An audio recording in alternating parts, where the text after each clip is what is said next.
నా పేరు doctor CL Venkatrao. నేను అల్లోపతి వైద్యుడిని.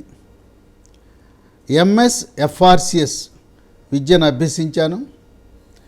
ఎఫ్ఆర్సిఎస్ అనే ఉన్నత విద్య బ్రిటన్లో చదివి గత 45 సంవత్సరాలుగా వైద్య వృత్తిలో కొనసాగుతూ సేవలు అందిస్తున్నాను. కోవిడ్ మహమ్మారి ప్రపంచ దేశాలను వణికించేస్తుంది. జనవరి 5న ఆనాటి సంఖ్య, జనవరి 5న ప్రపంచ దేశాలలో కొత్త కోవిడ్ కేసులు 25 లక్షలు వచ్చినాయి. మొదటి వేవ్లో రాలా, రెండో వేవ్లో రాలా, ఈ మూడో వేవ్లో అత్యధికంగా కేసులు వచ్చినాయి. ఇక భారతదేశం నేనేం తక్కువ తినలేదు అన్నట్టుగా 30 డిసెంబరున మూడో వేవ్ ప్రారంభమైంది. ఆ రోజు కేవలం 12,000. ఈ రోజున జనవరి 5 వచ్చేసరికి నేటికి 90,000 కేసులు అయినాయి. 4వ తారీఖు 60,000, 5వ తారీఖు 90,000. ఒమిక్రాన్ కేసులు దీంట్లో 2,700 ఉన్నాయి 90,000లో. అయితే ఒమిక్రాను మనకు భారతదేశంలో జన్యుక్రమ పరీక్షలు చేసే సదుపాయం లేని కారణం వల్ల తక్కువ కనపడుతున్నాయి. అమెరికాలో ఏకంగా ప్రతిరోజు 11 లక్షల కొత్త కేసులు నమోదవుతున్నాయి. దాంట్లో 95% ఒమిక్రానే. 1,00,000 పైగా అమెరికాలో అక్కడ రోగులు హాస్పిటల్లో చేరారు. 20,000 మంది ఐసీయూలో చేరున్నారు.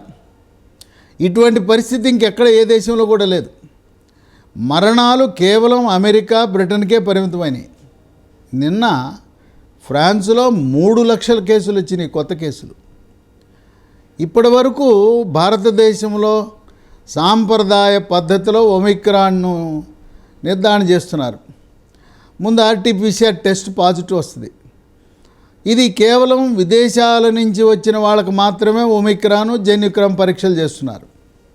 5,000 ల్యాబొరేటరీల్లో 15 లక్షల టెస్టులు ప్రతిరోజు చేస్తుంటే 37 ల్యాబొరేటరీల్లో జన్యుక్రమ పరీక్షలు ఒమిక్రాన్ కోసం చేయటం అంటే మనం చేసే సంఖ్య చాలా తక్కువ. అందుచేత కేంద్ర ప్రభుత్వము ఒక కొత్త విధానానికి నాంది పలికింది.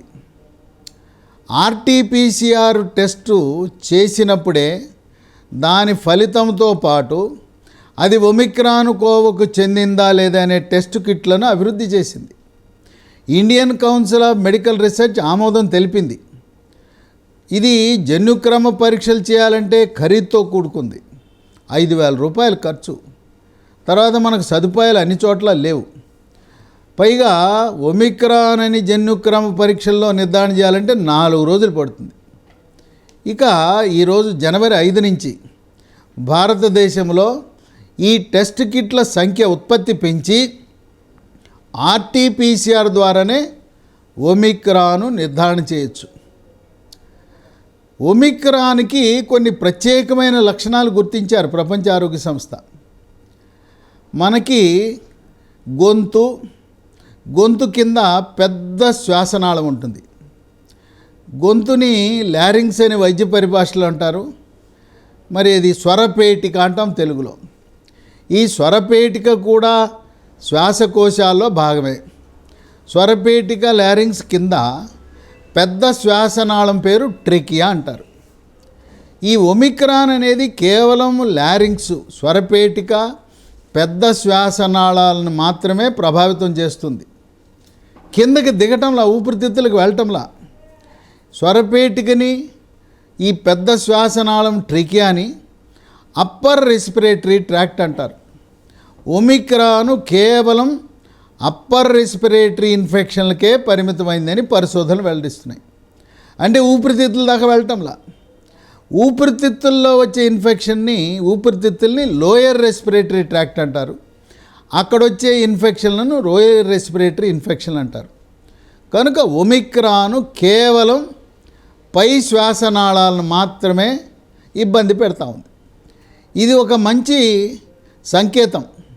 ఊపిరితిత్తుల జోలికి ఒమిక్రాన్ వెళ్ళదు కనుక ఎవరు కూడా తొందరపడి సిటీ స్కాన్లు చేయించుకోవద్దు. డాక్టర్ చెప్పినా సరేనండి చూస్తామని చెప్పండి. ప్రపంచ ఆరోగ్య సంస్థ, కేంద్ర ప్రభుత్వం హెచ్చరికలు జారీ చేశారు. అసలు ఒమిక్రాన్కు కానీ కోవిడ్కి కానీ సిటీ స్కాన్ అనేది వ్యాధి నిర్ధారణ పరీక్ష కాదు, వ్యాధి తీవ్రతను అంచనా వేసే టెస్ట్ మాత్రం కాదు. వ్యాధి తీవ్రత తెలవాలంటే 5 రక్త పరీక్షలు ఉన్నాయి. 1 CBP, 2 CRP, 3 LDH, 4 serum ferritin, 5 D dimer.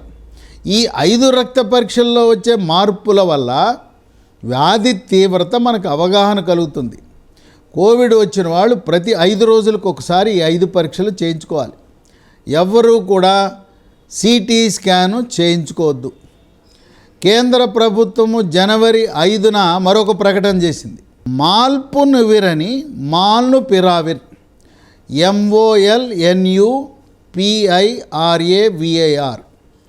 మాల్నుపిరావిర్ అనే కొత్త మందు కోవిడ్ కోసం కనుగొన్నారని చెప్పి ప్రకటనలు వచ్చినాయి.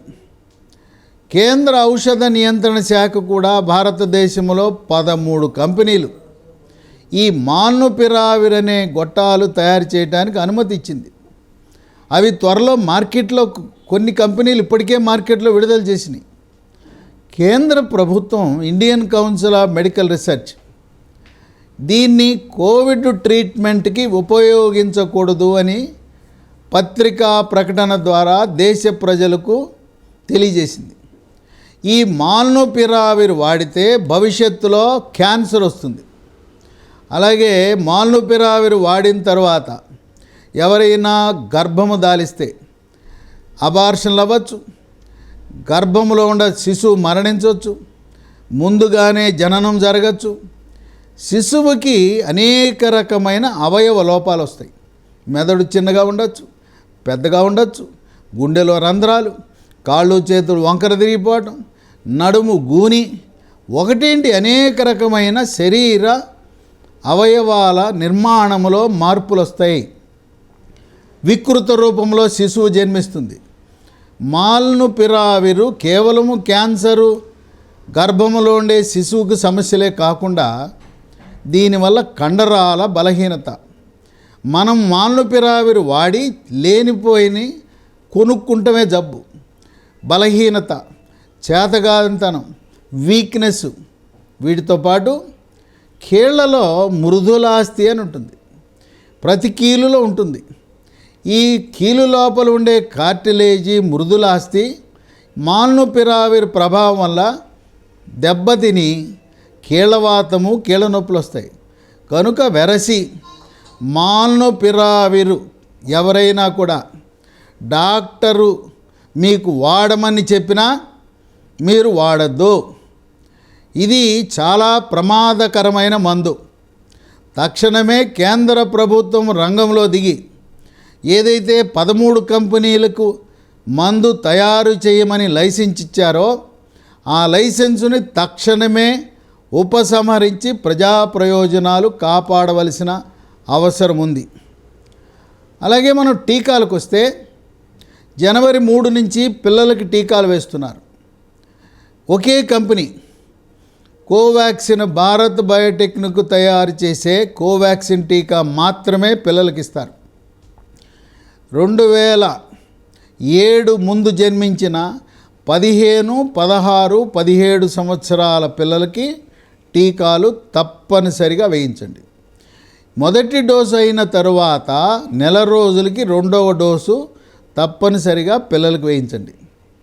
జనవరి 10 నుంచి పెద్దవాళ్లకు, 60 సంవత్సరాలు దాటిన వాళ్ళకి, ప్రైవేటు గవర్నమెంట్ హాస్పిటల్లో పనిచేసే డాక్టర్లు, నర్సులు, పారామెడికల్ సిబ్బంది, పారిశుద్ధ సిబ్బంది, పరిపాలనా సిబ్బంది అందరికీ కూడా జనవరి 10 నుంచి 3వ డోసు బూస్టర్ డోసు ఇస్తున్నారు. 2వ డోసు వేసుకున్న తరువాత 9 నెలల తరువాత మాత్రమే 3వ డోసు ఇస్తారు. 9 నెలలు కానీ 39 వారాలు నిండకపోతే మూడవ డోసు ఇవ్వరు. జనవరి 5న కేంద్ర ప్రభుత్వం మరొక ప్రకటన చేసింది. మొదటి డోసు రెండవ డోసు ఏ కంపెనీ వాడారో మూడవ డోసు కూడా ఆ కంపెనీ టీకా మాత్రమే ఇవ్వాల్సిందిగా టీకా కేంద్రాలకు ఆదేశాలు ఇచ్చారు. ప్రభుత్వంలో తప్పనిసరిగా మీరు 2 డోసులు ఏది తీసుకున్నారో మూడోది అదే ఇస్తారు. కానీ ప్రైవేట్ హాస్పిటల్కి వెళ్ళినప్పుడు మీరు ఇప్పటికే 2 డోసులు కోవాక్సిన్ వేసుకుంటే మూడోది కూడా కోవాక్సిన్ వేసుకోండి. అప్పట్లో 2వ వేవ్ వచ్చినప్పుడు కోవాక్సిన్ కొరత వల్ల కోవిషీల్డ్ వేసుకున్నారు. కొంతమంది అసంతృప్తితోనే వేసుకున్నారు. ఏదో ఒకటిలో దొరికింది ఇది వేసుకోకపోతే చచ్చిపోతామనే భయానికి అప్పట్లో కొంతమంది కోవాక్సిన్ ఎవరికి అందుబాటులోకి వచ్చింది? వైద్య వృత్తిలో ఉండే వాళ్ళకి, ఉన్నతాధికారులకు, రాజకీయ నాయకులకు, పరపతి గల వాళ్ళకి మాత్రమే కోవాక్సిన్ దొరికింది 2వ వేవ్ వచ్చినప్పుడు. కనుక సాధారణ పౌరులకు కోవిషీల్డే దొరికింది. కనుక మీరు ఇప్పుడు ప్రైవేట్ హాస్పిటల్కి వెళ్తే అక్కడ కోవిషీల్డ్ ఉంటుంది, కోవాక్సిన్ 2 ఉంటాయి.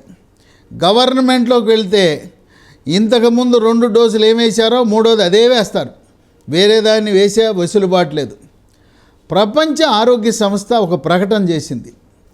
2 డోసులు ఒక కంపెనీది వేసుకున్నా మూడవ డోసు వేరే కంపెనీది వేసుకునే ప్రక్రియని మిక్సింగ్ అంటారు.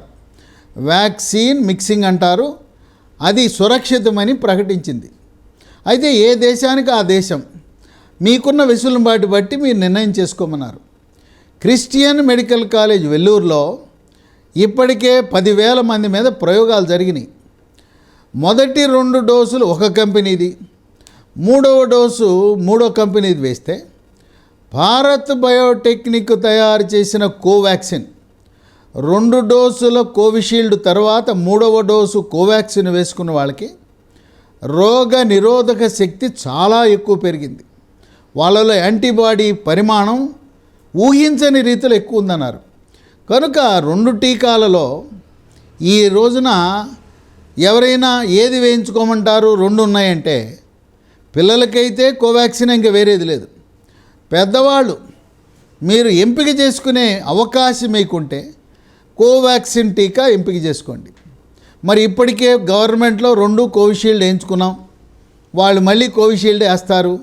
మేము కోవాక్సిన్ పొందాలంటే మీరు ప్రైవేట్ హాస్పిటల్కి వెళ్ళండి. ప్రైవేట్ హాస్పిటల్కి వెళ్ళి గతంలో గవర్నమెంట్లో 2 కోవిషీల్డ్ వేసుకున్న ప్రైవేట్ హాస్పిటల్ వారు మూడవ డోసు మీకు కోవాక్సిన్ ఇస్తారు. అది చాలా సురక్షితం. ఇప్పటికే చాలామంది ప్రయోగాలు పూర్తయినాయి. త్వరలో ప్రయోగ ఫలితాలు కూడా విడుదల కాబోతున్నాయి.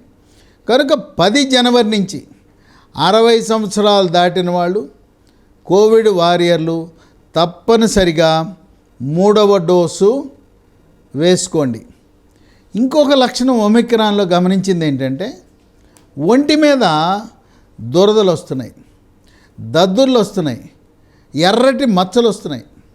ఈ లక్షణాలు ఎవరికైనా ఉంటే అది ఒమిక్రాన్గా మీరు భావించండి. ఒమిక్రాన్లో రుచి వాసన పోవటం లేదు. రుచి వాసన పోవటం అనేది డెల్టా వైరస్ యొక్క లక్షణము.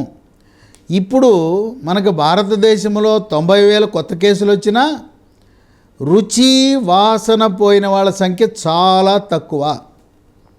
ఇంకొక విచిత్రం, మొదటి వేవ్ రెండో వేవ్ వచ్చినప్పుడు ఒక్కసారి కోవిడ్ పాజిటివ్ వస్తే మళ్ళీ రెండోసారి రాదు, ఒకసారి వైరస్ ప్రవేశిస్తే రెండోసారి రాదు అని విశ్వసించాం. మనకి పరిశోధనలో కూడా అదే కరెక్ట్ అయింది. ఒకసారి వచ్చినప్పుడు రెండోసారి రాదు. కానీ ఇప్పుడు ఈ మూడో వేవ్ సందర్భంగా, గతంలో రెండో వేవ్ సందర్భంగా డెల్టా వైరస్తో కోవిడ్ పాజిటివ్ వచ్చిన వాళ్ళకి మళ్ళీ ఇప్పుడు మరొకసారి కోవిడ్ పాజిటివ్ వస్తూ ఉంది. అంటే రెండవసారి కూడా కోవిడ్ పాజిటివ్ వస్తుంది. నేను ప్రతిరోజు కోవిడ్ రోగులకి ఉచితంగా ఆన్లైన్లో చికిత్స చేస్తుంటాను. ఇప్పటివరకు 10,000 పైగా ఇంట్లోనే కూర్చుని చికిత్స చేశాను గత 2 సంవత్సరాలుగా. ఇప్పుడు గత 3-4 రోజుల్లో 20 మంది, ఈ 20 మంది కూడా హైదరాబాదు, ఢిల్లీ, ముంబై ఈ 3 నగరాలలో ఉన్న వాళ్ళకి ఈ రెండవసారి కోవిడ్ వచ్చింది. అందుచేత నాకు ఒకసారి కోవిడ్ వచ్చేసిందిలే, ఇక నాకేం కాదులే, నా ఇష్టారాజ్యంగా తిరుగుతానంటే అప్పుడు కొంచెం ఇబ్బందికరమైన పరిస్థితి. రెండవసారి కూడా కోవిడ్ రావచ్చు అని భావించండి. కనుక ఇంకొక విషయం ఏంటి, భారతదేశంలో భారత్ బయోటెక్నిక్ తయారు చేసే కోవాక్సిన్ ప్రపంచంలోనే చాలా బాగా పనిచేస్తుందనే ప్రశంసలు వచ్చినాయి. అమెరికా పౌరుల నుంచి డిమాండ్ పెరిగింది, మాకు భారత్లో తయారు చేసే కోవాక్సిన్ కావాలని. దీనికి శాస్త్రజ్ఞుల విశ్లేషణ ఏంటంటే, భారత్ బయోటెక్నిక్ తయారు చేసే కోవాక్సిన్ మనం సాంప్రదాయాల టీకా విధానాన్ని ఉపయోగించాం. అంటే మనం గత 100 సంవత్సరాలుగా ఏ పరిజ్ఞానం వాడామో దీనికి వాడాం. అంటే నిర్వీర్యము కాబడిన వైరస్ మొత్తాన్ని వాడాం. అక్కడ అమెరికాలో మాకు ఆధునిక సాంకేతిక పరిజ్ఞానం అని వైరస్లో ఒక చిన్న కణం, వైరస్ అంతా వాడకుండా వైరస్లో ఒక చిన్న ముక్క, ఆ చిన్న ముక్కని mRNA అంటారు. ఆ చిన్న ముక్క వాడటం వల్ల వాళ్ళు ఆశించిన రీతిలో వాళ్ళకి రోగ నిరోధక శక్తి రావటంలా.